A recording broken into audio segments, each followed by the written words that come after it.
Picture this. You're standing at your own daughter's wedding, dressed in your finest suit, flowers in hand, only to be told by the wedding planner that there's no seat reserved for you. The woman you raised for 22 years, the child you sacrificed everything for, and suddenly you're treated like a complete stranger at the most important day of her life? But little did they know, I had prepared something that would turn their perfect day upside down. Something that would make every single person in that room question everything they thought they knew about our family. My name is David, and this is the story of how my ex-wife and her wealthy new husband tried to erase me from my daughter's wedding and how I made sure everyone would remember my presence for the rest of their lives. For 22 years, I raised Emma as a single father, after her mother abandoned us when Emma was just 2 years old. I was there for every scraped knee, every school play, every heartbreak, every triumph. I worked double shifts to pay for her dance lessons. I learned how to braid hair from YouTube videos. She was my everything, and she was mine. But on her wedding day, the day I had dreamed about since she was born, I was treated like I didn't exist. What they didn't know is that I had been planning for this moment for months. I knew this day would come, and I was ready.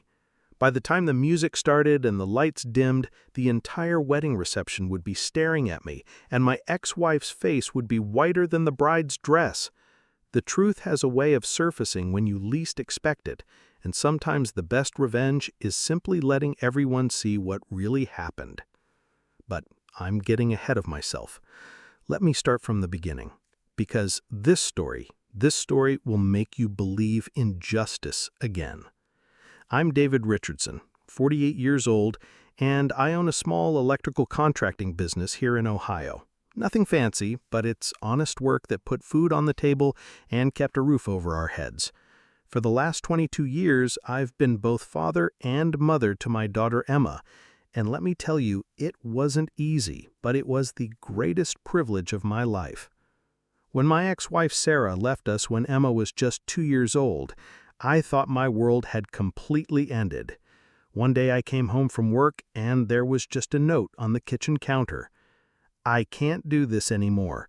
I need to find myself, take care of Emma. That was it. 20 years of silence.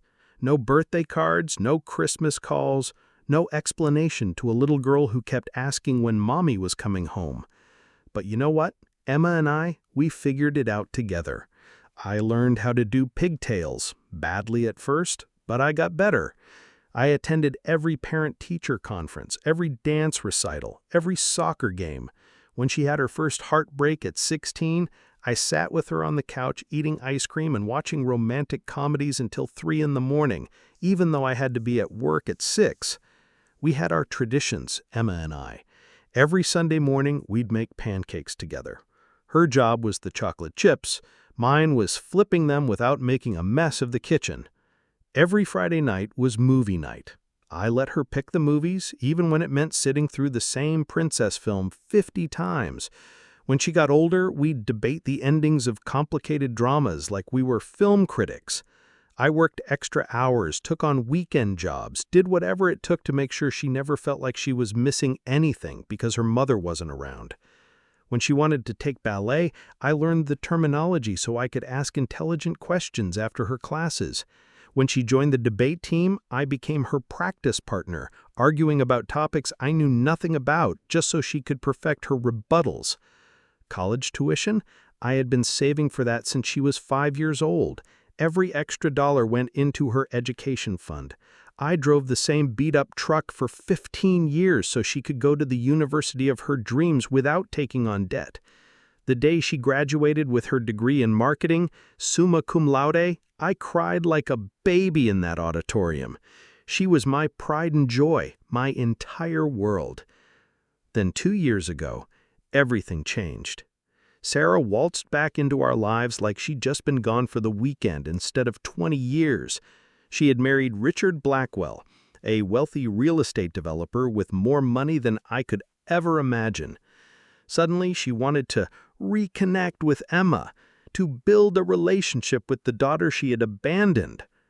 At first, I was actually happy about it. I really was. Emma deserved to have her mother in her life, and I thought maybe finally she'd get the complete family I could never give her alone. I encouraged their relationship, even when it hurt to watch Sarah swoop in with expensive gifts and lavish experiences that I could never afford. The designer handbags, the spa weekends, the trips to Europe. Sarah was making up for lost time with her credit card, and Emma was caught up in this whirlwind of luxury she had never experienced before. Richard would make these subtle comments about my modest lifestyle, suggesting that Emma deserved better than what I could provide. Slowly, I started to notice changes. Our Sunday pancake breakfasts became "I'm too busy" or "Sarah's taking me to brunch at the country club." Our movie nights turned into "Richard got us tickets to the theater downtown." It was gradual, so gradual that I almost convinced myself I was imagining it. But a father knows. A father always knows when he's losing his child. 6 months ago, Emma called to tell me about her engagement to Marcus. Marcus is a wonderful young man, an accountant, steady and kind, and he'd been dating Emma for 3 years. I loved him like the son I never had. I was over the moon about the engagement. But then Emma mentioned, almost casually, that Sarah and Richard were planning and paying for the entire wedding. "Dad, it's going to be incredible," she said, and I could hear the excitement in her voice. "Richard knows the owner of Willowbrook Country Club, and they're going to make it absolutely perfect. Sarah says she wants to give me the fairy tale wedding she never got to plan." My stomach dropped. I knew, right then, that I was about to be pushed out of the most important day of my daughter's life. But I smiled and told her how happy I was for her, because that's what fathers do. We put our children's happiness above our own pain. The warning signs started immediately. My invitations to wedding planning sessions were suddenly forgotten. When I'd ask about details, Emma would become evasive, saying Sarah had everything under control. The guest list, which originally included my extended family and longtime friends, mysteriously kept shrinking when it came to my side of the wedding. I tried to stay positive, tried to believe that I was overthinking things, but deep down, I knew what was happening. They were erasing me, one detail at a time. And the worst part? Emma was letting it happen. The morning of Emma's wedding, I woke up with a mixture of pride, excitement, and this gnawing anxiety that I couldn't shake. I had been preparing for this day for months. My speech was written and rewritten a dozen times. I had practiced the father-daughter dance to Butterfly Kisses, the song we'd chosen together when she was 12, the song she always said would be our song at her wedding. I had Emma's baby photo tucked in my jacket pocket, the one where she's reaching up to touch my face with her tiny hand. I'd carried it to every major milestone in her life: her first day of school, her high school graduation, her college graduation. It was my good luck charm, my reminder of how far we'd come together. I put on my best suit, the one I had bought specifically for this day, and drove to Willowbrook Country Club with my heart full of anticipation. This was supposed to be one of the happiest days of my life. I was going to watch my little girl become a married woman, and I was going to be right there beside her, proud as any father could be. But the moment I walked up to the check-in table, I knew something was terribly wrong. The young woman with the guest list looked at me blankly when I gave her my name. "David Richardson," I repeated, spelling it out. "I'm the father of the bride." She scanned her list again, her brow furrowed in concentration. "I'm sorry, sir, I don't see your name anywhere on here.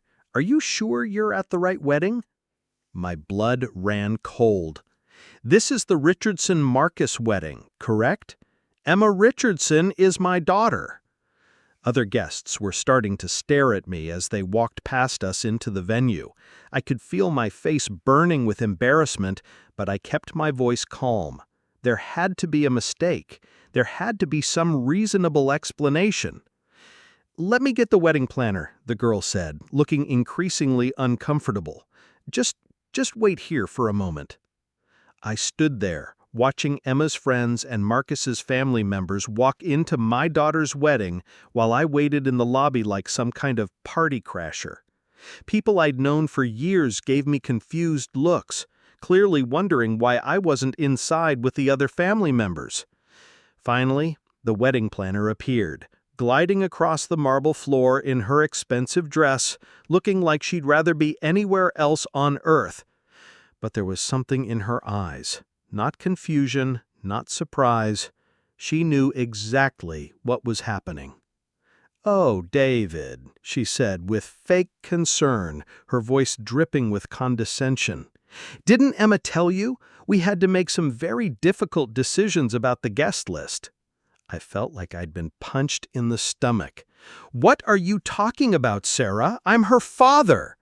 "Of course you are, and we're not trying to diminish that," she continued, glancing around to make sure we weren't making a scene.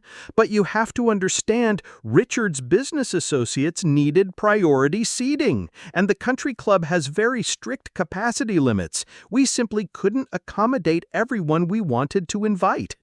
Every word felt like another knife in my chest. "Are you telling me that Richard's business associates are more important than Emma's father at her own wedding?" "That's not what I'm saying at all," Sarah replied, but her tone suggested otherwise. "Look, there might be a chair available in the back if someone doesn't show up. We'll see what we can do."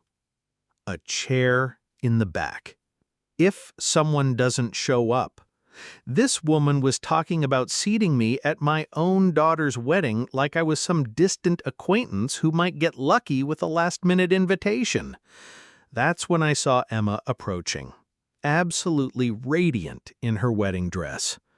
For just a moment, my heart swelled with pride and love. She was so beautiful, so grown up, so perfect. But when our eyes met, she quickly looked away, and I knew. I knew she had been part of this decision. "Dad," she said quietly, not quite meeting my gaze, "I'm sorry about the confusion with the seating. Mom explained to me how these formal events work, and with all of Richard's important guests." The words died in her throat when she saw the look on my face. This wasn't confusion. This wasn't a mistake or an oversight. This was deliberate, calculated. They had planned this humiliation. "Emma," I said, my voice barely above a whisper, "I raised you. I was there every day of your life for 20 years, and you're telling me there's no place for me at your wedding?" Tears welled up in her eyes, but before she could answer, Richard appeared like some kind of expensive-suited vulture, putting his arm around Emma possessively. "Listen, Dave," he said, with that condescending smile I'd grown to hate. "This is a high-class affair. Emma's moving up in the world now, joining our family, becoming part of our social circle. Maybe it's time you accepted your limited role in her new life." Dave. Not David. Not Mr. Richardson. Dave. Like I was some guy he barely knew. Limited role. Those words echoed in my head as I looked at this man who had been in my daughter's life for 2 years, talking to me like I was irrelevant. I looked at Emma, waiting for her to defend me, to tell Richard that I wasn't just some random person with a limited role. I was her father. I was the man who taught her to ride a bike and helped her with algebra and walked the floor with her when she had colic as a baby. But she just stood there, tears streaming down her face, and saying nothing. In that moment, standing in the lobby of that country club, watching my daughter choose the people with money over the person who had loved her unconditionally, I felt something break inside me. Not just heartbreak. I'd been through heartbreak before. This was something deeper. This was the shattering of everything I thought I knew about love, loyalty, and family. But I also felt something else. something cold and determined. They wanted to erase me from this day. They wanted to pretend I hadn't been the most important person in Emma's life for 2 decades. Fine, but they had no idea what they'd just set in motion. I looked at Sarah, then at Richard, then at my daughter, my beautiful, confused, manipulated daughter, and I made a decision that would change everything.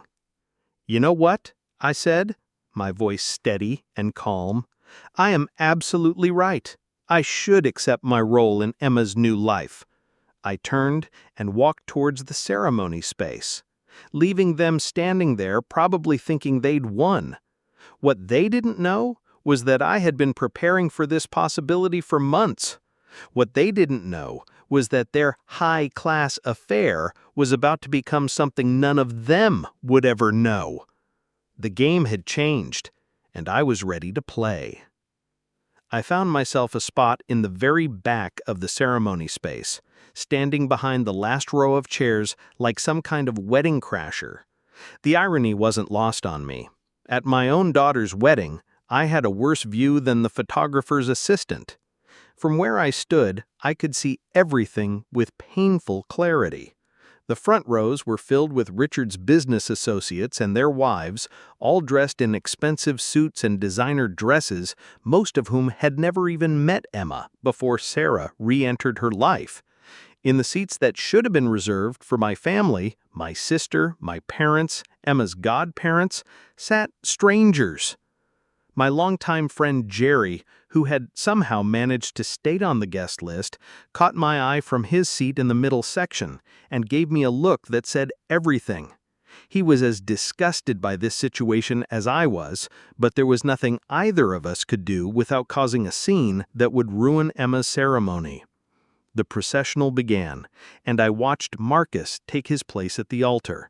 He was nervous, adjusting his tie and running his hair through his hair the way he always did when he was anxious. I had spent countless evenings talking with this young man, giving him advice about love and marriage, sharing stories about Emma's childhood. He had always treated me with respect and genuine affection. Seeing him up there, about to marry my daughter, should have been one of the proudest moments of my life. Instead, I was watching it from the shadows like some kind of uninvited guest. The bridesmaids walked down the aisle, followed by Emma's maid of honor, her college roommate Jessica, who kept scanning the crowd as if looking for someone. When her eyes found me in the back, her face fell with confusion and concern. She knew I should be walking Emma down the aisle, not standing in the cheap seats. Then came the moment that nearly broke me completely. The music changed to the traditional wedding march, and Emma appeared at the back of the aisle. She was absolutely breathtaking, every father's dream of what his daughter should look like on her wedding day.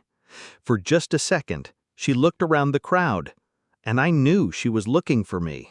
Our eyes met across all those rows of strangers, and I saw something in her expression: guilt, sadness, regret. But then Richard appeared beside her, offering his arm, and the moment was gone. I watched this man, this stranger who had known my daughter for less than 2 years, walk her down the aisle that I should have been walking. He was soaking up the smiles and nods from the crowd, playing the role of the proud father figure, while I stood in the back like hired help. The ceremony itself was beautiful. Marcus's vows were heartfelt and genuine, and Emma's were sweet and sincere. But every word felt like it was happening to someone else's daughter, some other family's celebration. When the officiant asked, "Who gives this woman to be married to this man?" Richard stepped forward with a broad smile and said, "Her mother and I do," like it was the most natural thing in the world. Her mother and I, not her father who raised her, not the man who sacrificed everything for her happiness, her mother who abandoned her and the stepfather who had bought his way into her life. I thought I couldn't feel more humiliated than I already did, but I was wrong. The reception began immediately after the ceremony, and if anything, things got worse. The cocktail hour was a parade of introductions where Sarah made sure to present Richard as Emma's father, while I remained invisible in the background. I overheard her telling a group of women, "Emma's biological father was never really involved. Thank goodness Richard came into our lives to give her the stability she needed." Biological father. Like I was just some sperm donor who happened to share DNA with Emma, not the man who had been her entire world for 20 years. The seating chart for dinner was another humiliation. Every table was numbered and carefully arranged, with place cards marking exactly where each guest should sit. Table 1 was for immediate family: Sarah, Richard, Marcus's parents, and the wedding party. Table 2 was for Richard's business partners. Tables 3 through 6 were for various combinations of friends and extended family. I wasn't at any of them. Jerry found me standing near the bar, looking lost and increasingly angry. "David, this is insane," he said, whispered. "Where are they expecting you to sit?" "Apparently, nowhere," I replied, watching Sarah work the room like the queen of the ball. "According to the wedding planner, there might be a spot available if someone doesn't show up." "This is your daughter's wedding, for Christ's sake. You should be at the head table." "Try telling that to my daughter," I said bitterly. Apparently, Richard's golf buddies take priority over the man who raised her. During dinner, I ended up at the bar, eating peanuts and watching my daughter's reception like I was a spectator at someone else's party. The speeches began. Marcus's best man, Sarah's maid of honor speech, Richard's toast about welcoming Emma into the Blackwell family, and I realized that there was no space planned for a father of the bride speech. 22 years of loving this girl, and I wasn't even going to get to tell her how proud I was on her wedding day? But the final straw, the moment that pushed me past my breaking point, was the father-daughter dance. I had been waiting for this moment since Emma was a little girl. We had talked about it, planned it, even practiced it. Butterfly Kisses by Bob Carlyle. Our song, the one that made her cry every time she heard it because it reminded her of all our father-daughter moments. When the DJ announced the traditional father-daughter dance, I actually started to step forward, thinking that surely this was where Emma would remember who her real father was. This was where she would choose love over money, where she would honor the man who had actually raised her. Instead, Richard stepped onto the dance floor, extending his hand to Emma with a confident smile. They began to dance to our song, mine and Emma's song, while I stood in the back of the room watching this stranger hold my daughter in what should have been one of our most precious moments together. Emma's eyes searched the crowd until she found me, and I could see the tears streaming down her face, but she didn't stop dancing. She didn't call for her real father. She just kept dancing with the man who had money instead of memories. That's when Marcus appeared beside me, looking absolutely mortified. "Mr. Richardson, I am so sorry about all of this," he said quietly. "I had no idea they were planning to exclude you like this. I fought for you to have a proper place at our wedding, but Sarah convinced Emma that this was about family unity and moving forward." I looked at this young man, my son-in-law, though apparently that title didn't mean what I thought it did, and saw genuine distress in his eyes. "Marcus, this isn't your fault. You're a good kid, and you love Emma. That's all that matters."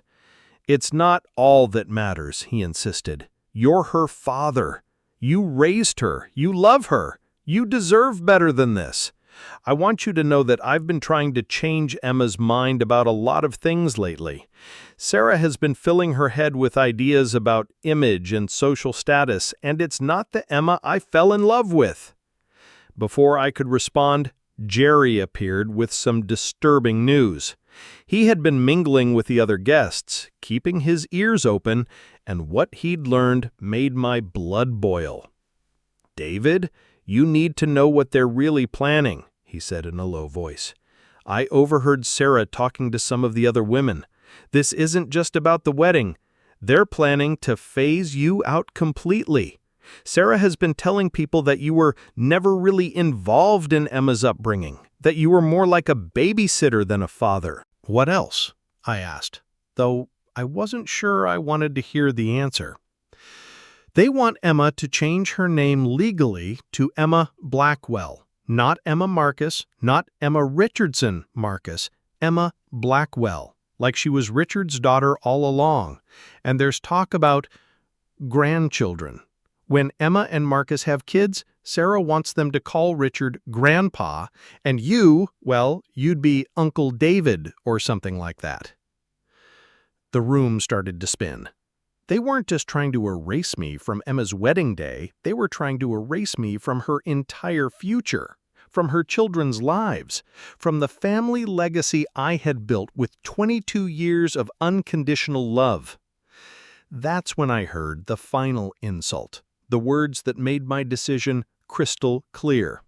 Sarah was standing near the dessert table, surrounded by a group of Richard's friends and their wives, holding court like she was giving some kind of performance. "You know, Emma's father was never really in the picture," she was saying, her voice carrying just far enough for me to hear every devastating word. "David was more like a babysitter, really. Someone to watch Emma while I figured out my life. Thank goodness she has Richard now to show her what a real father looks like, what a real family looks like." A babysitter. 22 years of sacrifice, love, bedtime stories, soccer games, homework help, heartbreak healing, and proud moments, and I was a babysitter. The woman who had abandoned her 2-year-old daughter was standing at that child's wedding telling strangers that the man who raised Emma was nothing more than hired help. I looked around that reception room, at the strangers in my seat, at Richard dancing with my daughter, at Sarah rewriting history to make herself look like Mother of the Year, and I knew it was time. Time for the truth to come out. Time for everyone to see exactly who had really been there for Emma.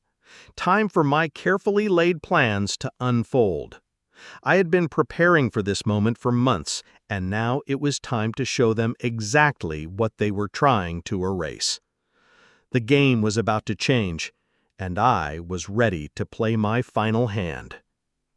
What they didn't know, what none of them suspected, was that I had been preparing for something like this for months. You see, I'm not just Emma's father. I'm also a man who believes in being prepared. And I had learned a long time ago that when dealing with people like Sarah and Richard, you need to have evidence to back up the truth. 3 months after Sarah re-entered Emma's life, I started noticing changes in my daughter. Subtle at first, then more obvious. Comments about my small house, questions about why I didn't drive a nicer car, suggestions that maybe I should upgrade my lifestyle to match her new standards. It broke my heart, but more than that, it made me suspicious.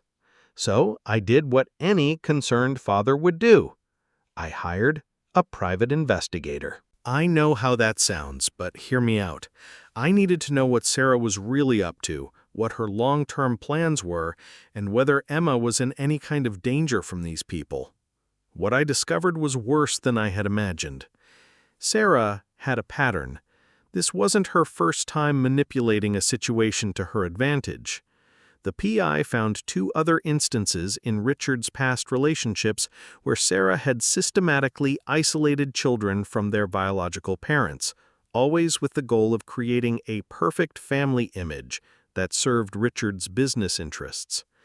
In both cases, the children had eventually cut ties with their birth parents completely. Richard's business dealings weren't exactly squeaky clean either. He had a history of using his family connections and social image to close deals, and having a successful stepdaughter with a heartwarming backstory about him saving her from a poor single father was exactly the kind of narrative he loved to sell to potential investors. But the most damaging evidence was the recordings. The PI had managed to capture several conversations between Sarah and Richard where they discussed their plans for Emma's future.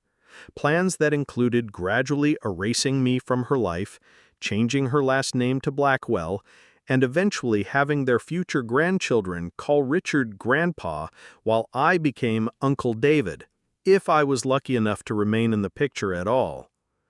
These people weren't just selfish, they were calculating. They had turned my daughter into a trophy, a symbol of Richard's generosity and Sarah's redemption story. And they were willing to destroy my relationship with Emma to maintain that image. Once I knew what I was dealing with, I started making my own plans. The first stroke of luck, if you can call it that, came when I learned where they were planning to hold the wedding. Sarah had upgraded Emma's celebration from the community center we had originally booked to the prestigious Willowbrook Country Club. What she didn't know was that I had actually looked into Willowbrook myself a year earlier when Emma first got engaged. I had met with the event coordinator, toured the facilities, and even put down a deposit before Emma mentioned that Sarah wanted to take over the planning. I had graciously stepped back, forfeited my deposit, and let Sarah think she was giving Emma something I never could have provided. But I had maintained my relationship with Robert, the club manager.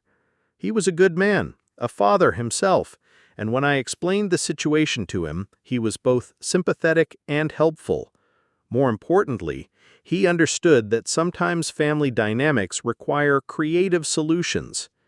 "Mr. Richardson," he had said during one of our conversations, "I've seen this kind of thing before.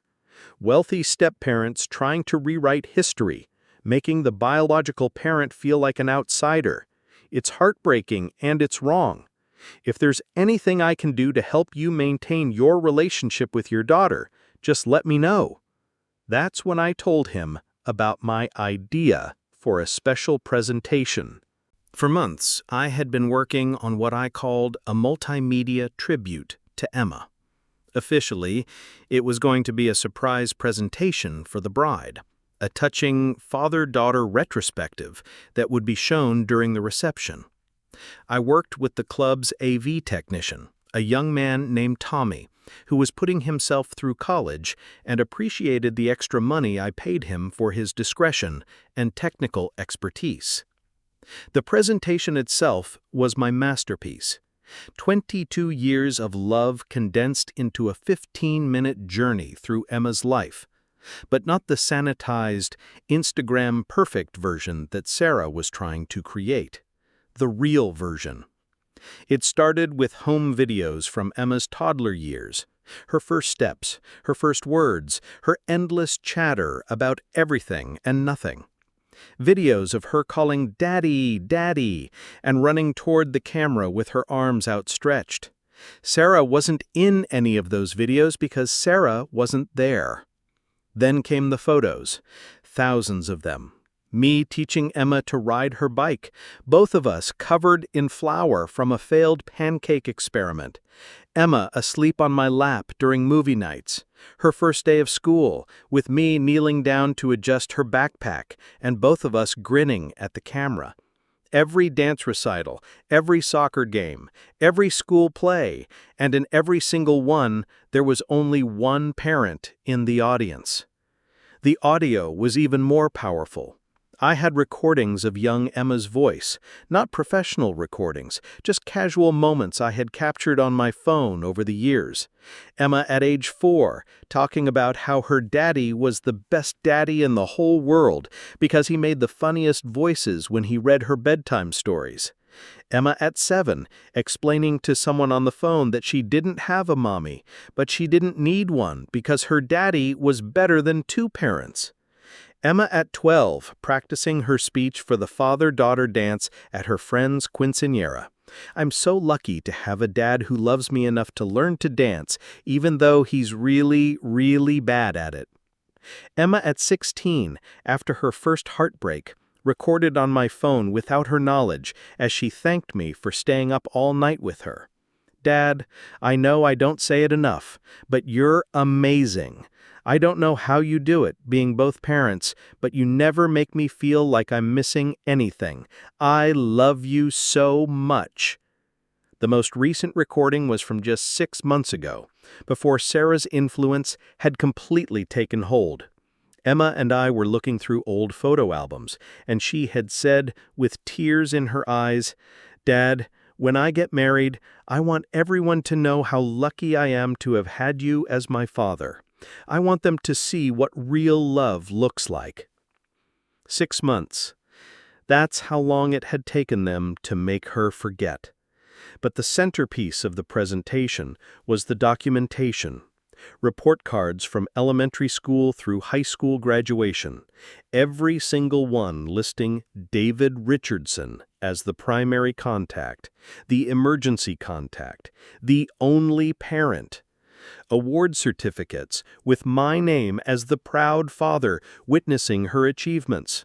Medical records, school forms, college applications, 20 years of paperwork proving exactly who had been there, who had been responsible, who had been the real parent. I had also included some more recent evidence, photos I had taken of Emma's childhood bedroom, which I had kept exactly the same since she moved out.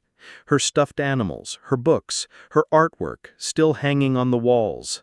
The growth chart on the doorframe where I had marked her height every year on her birthday.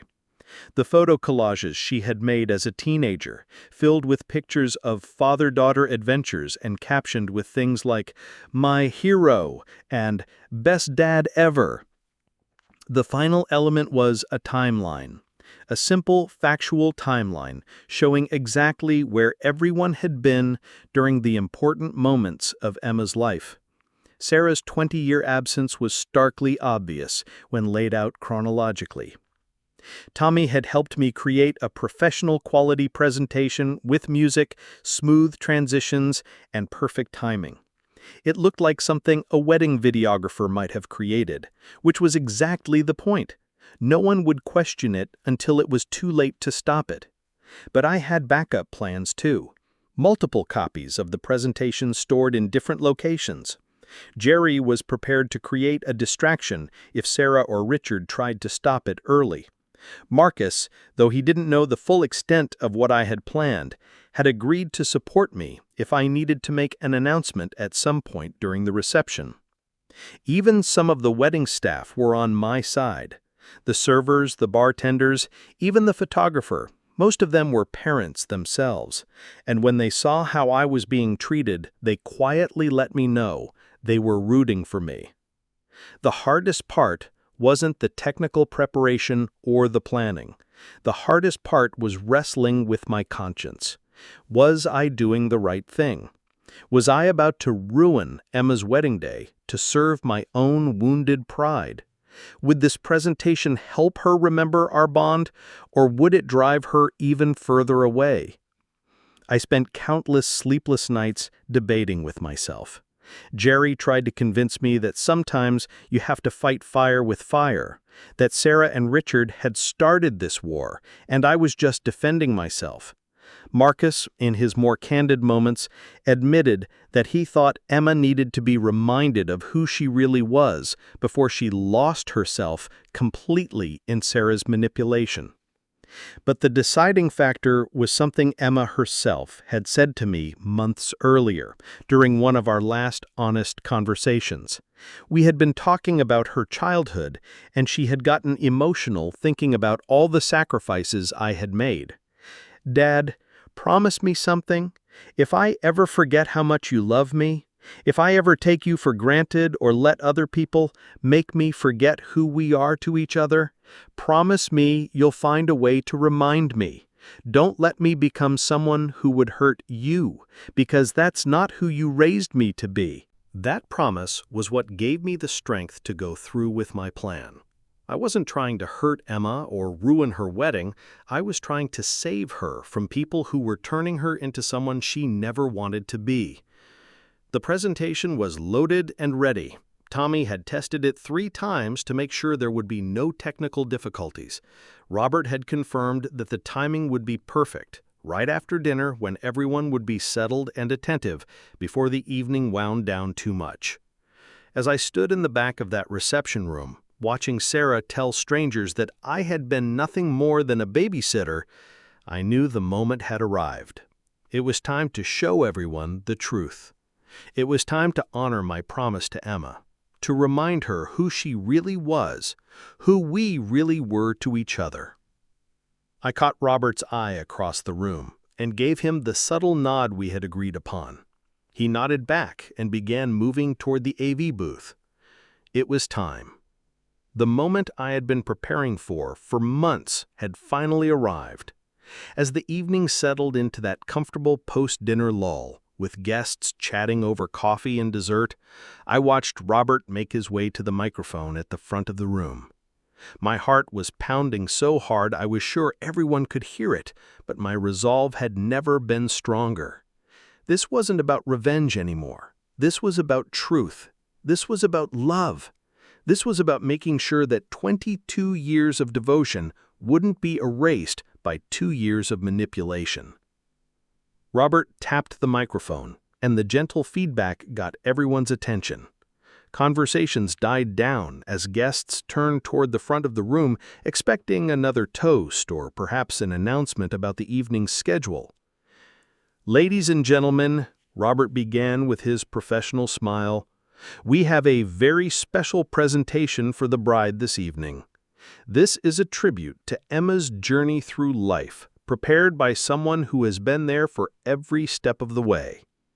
I saw Sarah's face light up with what looked like pleased surprise. She was probably thinking this was something she had arranged and forgotten about, or maybe something Richard had planned as an additional gift. She actually smiled and applauded, encouraging the other guests to do the same. Richard leaned back in his chair with the satisfied expression of a man who thought everything was going according to his plan. Emma looked curious but happy, probably expecting a sweet slideshow of wedding photos or childhood pictures that Sarah had put together. None of them suspected what was actually about to unfold. "So, please," Robert continued, "direct your attention to the screens around the room as we take a journey through Emma's life." The lights dimmed and the large screens that had been set up throughout the reception venue came to life. For just a moment, there was only a black screen with elegant white text, "Emma's Journey, a Father's Love Story." Then the first video began to play. It was Emma as a toddler, maybe 18 months old, taking her very first steps.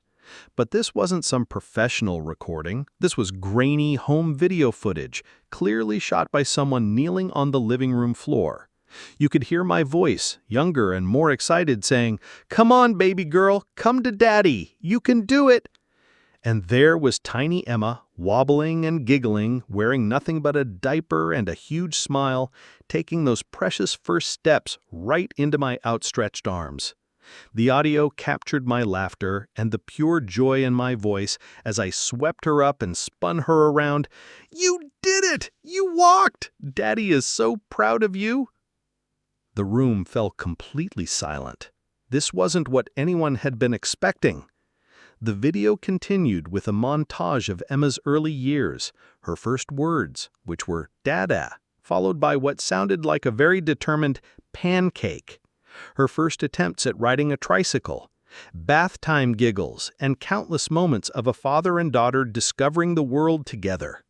I watched the faces in the crowd change as they realized what they were seeing. These weren't professionally shot memories. These were real moments, intimate moments, the kind of everyday magic that only happens when someone is there day in and day out, loving a child unconditionally. Sarah's face had completely disappeared. She was staring at the screen with growing alarm, probably trying to figure out how these videos exist and who had put this together. I could see her scanning the room, looking for someone to blame, someone to stop what was happening. But it was too late to stop it now. The presentation moved through Emma's childhood chronologically. There I was, teaching her to ride her bike, running alongside her with my hand on the back of the seat, both of us laughing as she finally found her balance. There were dozens of photos from school events, me in the audience at her kindergarten play, beaming with pride as she sang off-key in a choir of 6-year-olds. Emma's voice filled the room, her voice as a child, recorded during one of our many car rides to soccer practice. "Daddy, why don't I have a mommy like the other kids?" My younger voice responded with gentle patience. "Well, sweetheart, sometimes families are different, but you know what?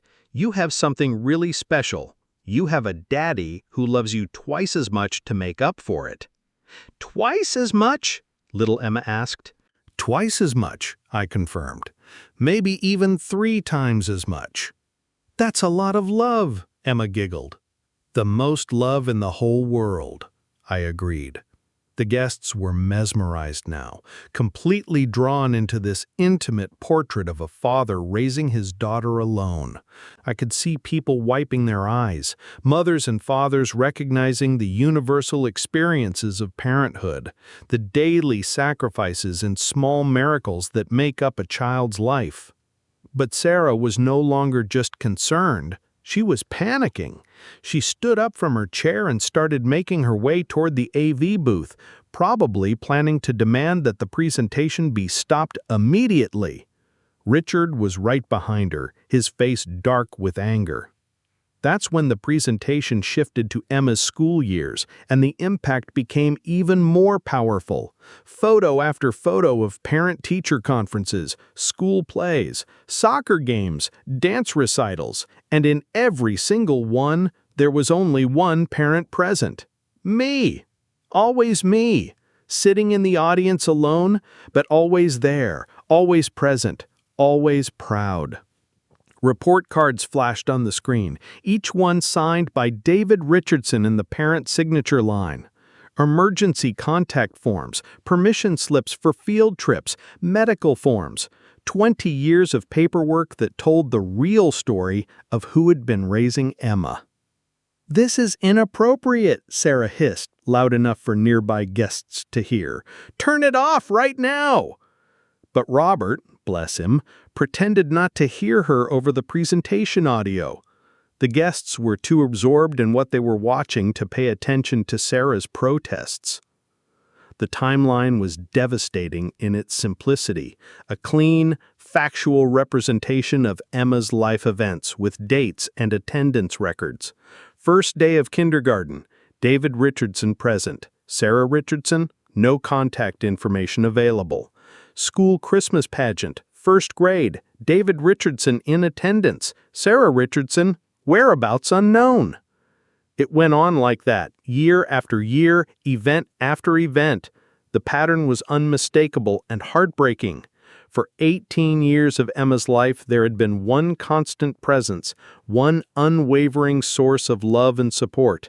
And it wasn't the woman currently trying to rewrite history. Then came the audio recordings that I knew would be the most powerful part of the presentation. Emma's voice at different ages, captured during casual moments when she was just being honest about her feelings. Age 7, I told my teacher that I don't need a mommy because my daddy is the best parent in the whole world. He reads me stories with funny voices, and he always makes me feel better when I'm sad. Age 10. Dad, all my friends' parents are getting divorced, but I'm glad it's just you and me. We're a perfect team. Age 14. I know it's been hard for you, Dad, raising me all by yourself, but I want you to know that I never felt like I was missing anything. You gave me everything I needed. Age 16. When I get married someday, I want to marry someone just like you, Dad, someone who puts family first, someone who loves unconditionally, someone who shows up every single day. By now, Emma was crying, not the gentle tears of a touched bride, but deep, wrenching sobs of someone remembering something precious they had almost lost. Marcus had his arm around her, but she was staring at the screen like she was seeing her childhood for the first time in years. Sarah finally reached the AV booth, but Tommy, God bless him, had locked himself inside and was pretending he couldn't hear her pounding on the door. Richard was demanding that Robert shut down the presentation immediately, but Robert just shrugged and said the equipment was automated and couldn't be stopped mid-program. The presentation was building to its climax now. More recent photos appeared on the screen. Emma's graduation from high school, with me sitting alone in the auditorium, tears of pride streaming down my face as she walked across the stage.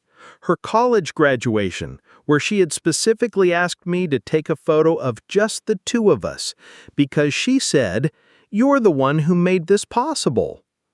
And then came the final recording, the one I knew would either heal our relationship or destroy it forever.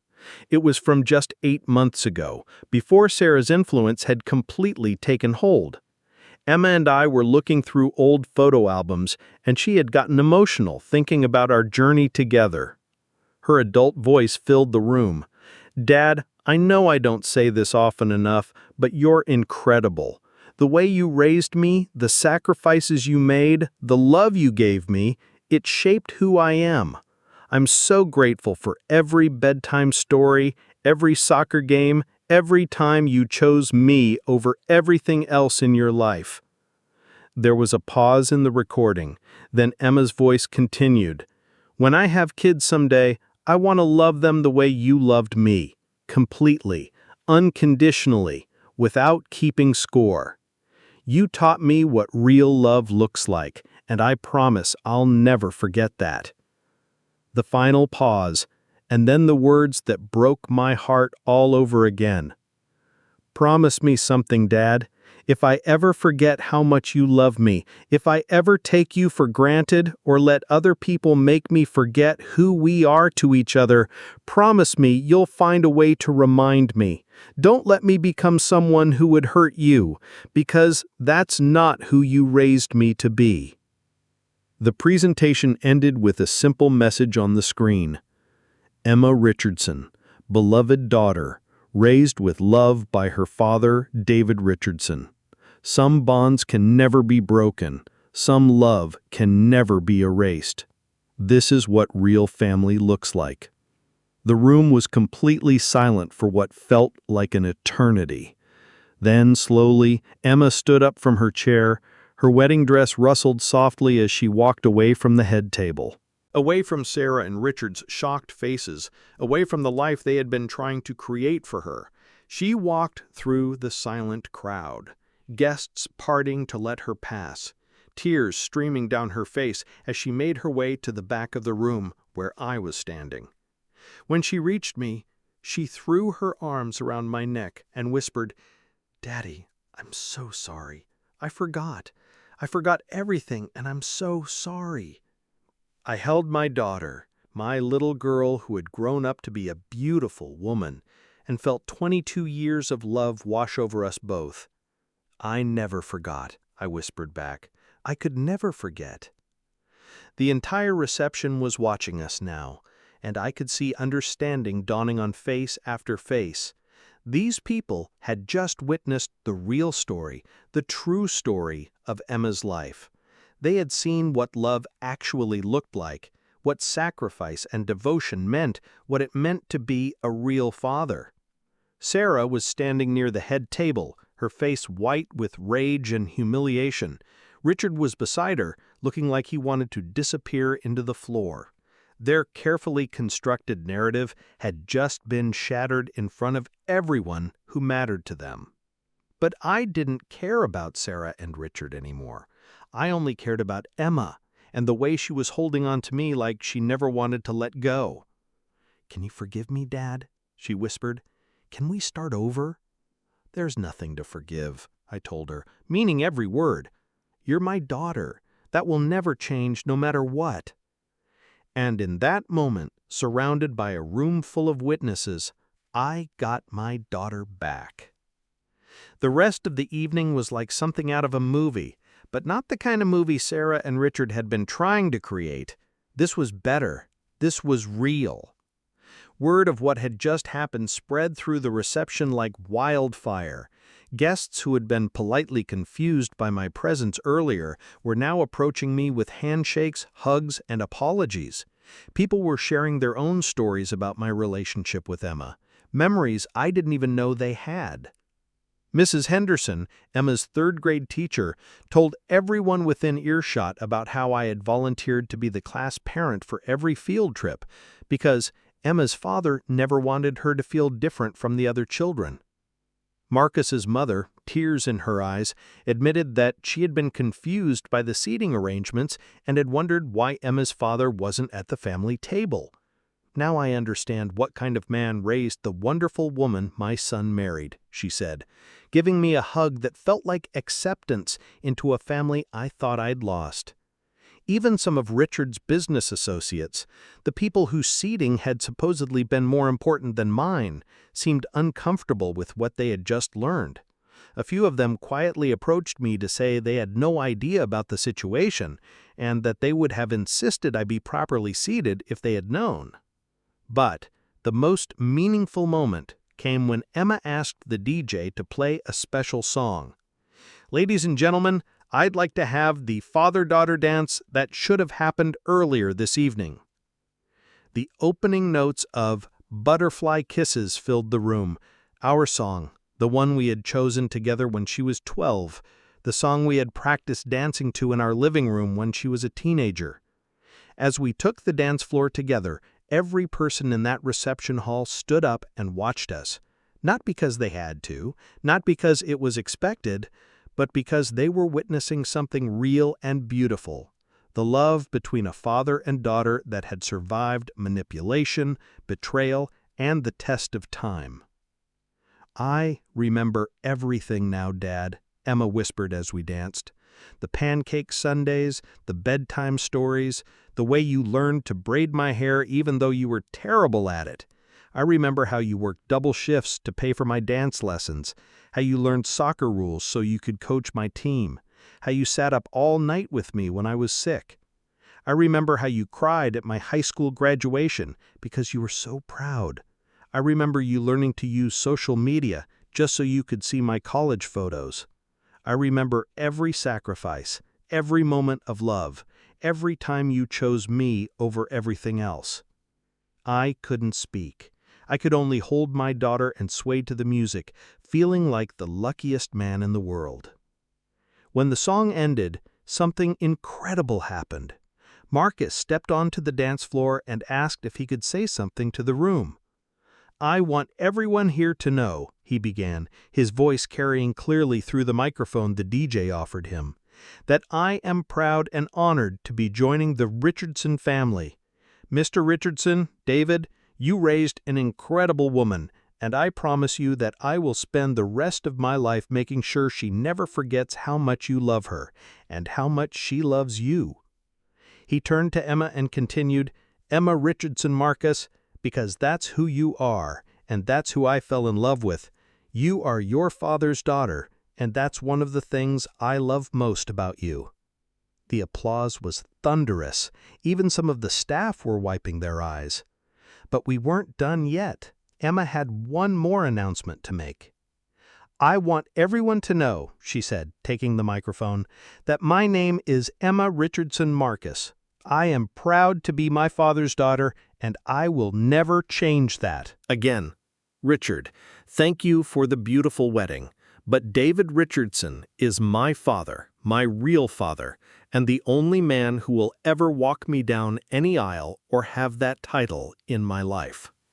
Sarah and Richard had left by this point, slipping out quietly during the father-daughter dance, probably too humiliated to face the crowd that had just learned the truth about their deception. I actually felt a little sorry for them, not because they didn't deserve the embarrassment, but because they would never understand the kind of love they had tried to destroy. The evening continued with a completely different energy. People wanted to hear stories about Emma's childhood, about our adventures together, about the bond we had built over 22 years. Marcus's family officially welcomed me with warmth and genuine affection.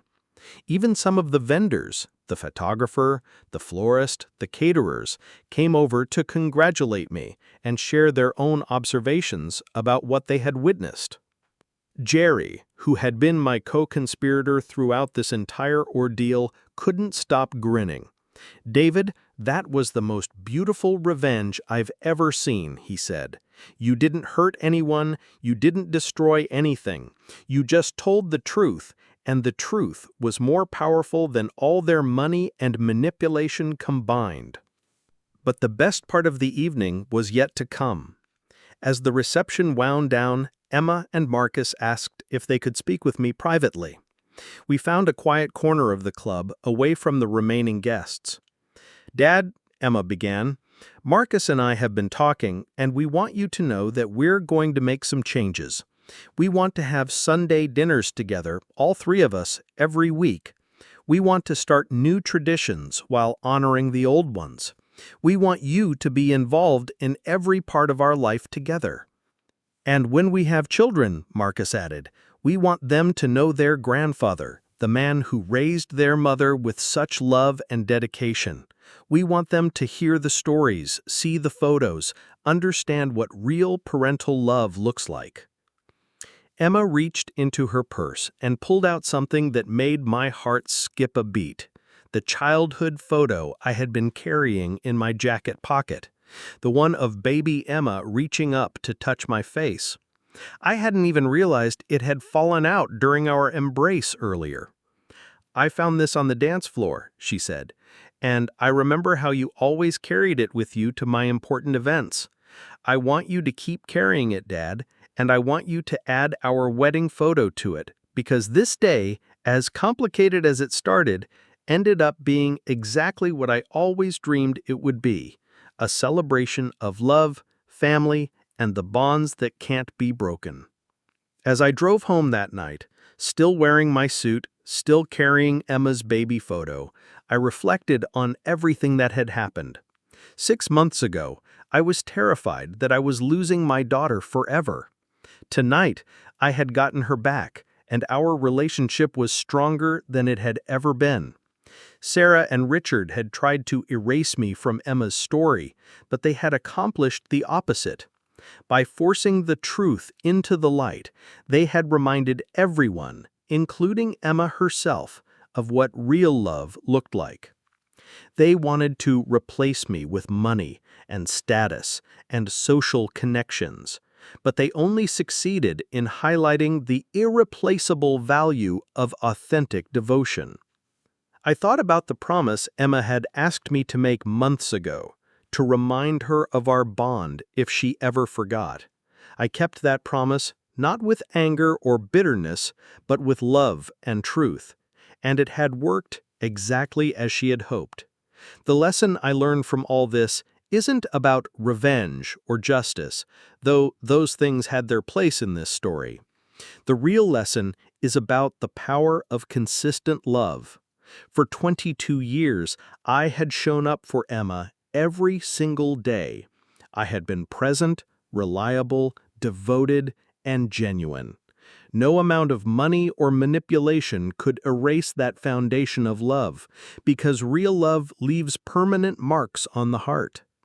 They tried to convince Emma that Richard was a better father because he had more money, more status, more social connections. But fatherhood isn't about what you can buy for your child, it's about what you're willing to sacrifice for them.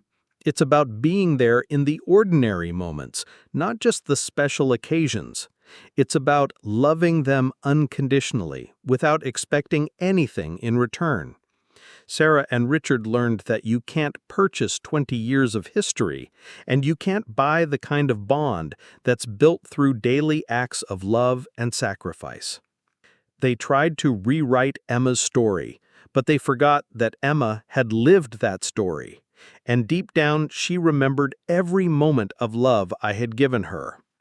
As for Emma and me, we're closer now than we've ever been. She calls me every day, just like she used to. We've reinstated our Sunday pancake breakfasts, and Marcus has become our enthusiastic third participant, although he's still learning that chocolate chips go in the pancakes, not on top of them. Emma and Marcus have bought a house just 10 minutes from mine, and I help them with projects around their new home. Emma jokes that she married Marcus partly because he reminds me of her, steady, reliable, and devoted to family above all else. We talk openly now about what happened during those difficult months when Sarah and Richard were influencing her decisions. Emma understands how she was manipulated, and she's forgiven herself for temporarily losing sight of what really mattered. She's also developed a healthy skepticism about people who tried to buy their way into your life or convince you to abandon the people who have always been there for you. Way that made it impossible to ignore or forget. They gave me the opportunity to show Emma and everyone else what real fatherhood looks like. The truth is, I didn't need revenge. I didn't need to hurt them or embarrass them. I just needed to remind everyone, including my daughter, of who we really were to each other. Love doesn't need to fight dirty to win. It just needs to show up authentically, and its power becomes undeniable. Sometimes people ask me if I regret the way I handled the situation, if I think there might have been a gentler way to remind Emma of our bond. But honestly, I don't think anything less dramatic would have broken through the fog of manipulation that surrounded her. Sometimes love has to be bold, has to demand attention, has to insist on being recognized. Emma needed to see the evidence of our relationship laid out clearly and undeniably. She needed to remember not just the big moments, but the daily acts of love that had shaped her entire life. She needed to hear her own voice expressing gratitude and love for the father who had raised her. Sometimes we need that kind of powerful reminder of what we already know to be true.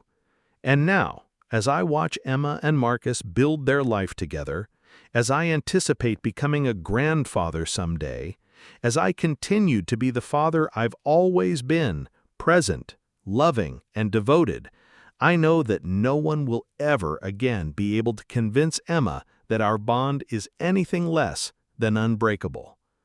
They tried to erase 20 years of love, but love doesn't erase. It endures, it grows stronger under pressure, and it always finds a way to shine through the darkness. In the end, the people who had money lost, and the people who had love won. And that, my friends, is exactly how it should be. If you're a parent who has ever felt forgotten, replaced, or taken for granted, remember this story. Remember that consistent love creates unbreakable bonds, that truth is more powerful than manipulation, and that real family isn't about money or status. It's about showing up every day with genuine love and devotion. Your children may be influenced by others. They may temporarily lose sight of what you mean to them, but the foundation of love you've built will always be there, waiting to be rediscovered. Sometimes all they need is a reminder of who you really are to each other. And sometimes, just sometimes, that reminder comes at exactly the right moment, in exactly the right way, to bring you back together stronger than ever before. The bonds we build with love can never truly be broken. They can only be temporarily forgotten. But love has a way of making itself remembered when it matters most. This is David Richardson, and this is the story of how love conquered everything else. Thank you for listening, and remember, never underestimate the power of a parent's unconditional love. It will always find a way to shine through.